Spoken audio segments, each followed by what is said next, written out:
এই যে যে ছেলেটা তোমাদের বাসায় কি এর আগে আসা যাওয়া করতো? বাসায় আসা যাওয়া করতো না। এক দেড় বছর আগে আমাদের বিল্ডিংয়ের চারতলায় 2 মাসের জন্য ভাড়া ছিল এইটুকু। তোমাদের ঘরে পল্টন দিত?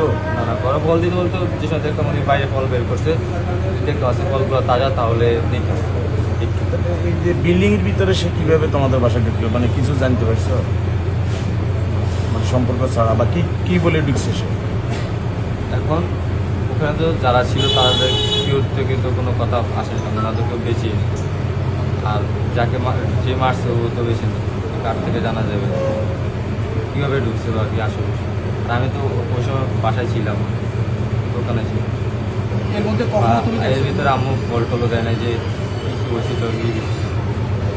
তুমি কি কখনো দেখছিলা যে এরা না না, আগে পরে আসছে? ওই ওখান থেকে যাওয়ার পরে ওদের আর মনে করেন এলাকার আশেপাশে দেখিনি যে বল টল কিছু। এই যে এই পুরো বাসার ভাড়া কি তোমার মনিত? আমাদের বাড়িওয়ালা যদি থাকতো না তাহলে তো বাড়িওয়ালা পার্টি সবাই আমাদের কাছে টাকা দিয়ে যেত, পরে বাড়িওয়ালা আসলে বাড়িওয়ালাকে বুঝে যেত। বিল্ডিং সকল দায়িত্ব আমার আম্মুর কাছে। তাহলে কি তোমার মনে হয় কি এই টাকার জন্য ঢুকছে বা স্বর্ণ লঙ্কারের জন্য ঢুকছে?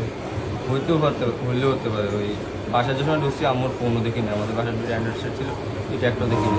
ওদের টাকা পিছনের রুমে উঠানো ছিল, এলোমেলো ছিল সব।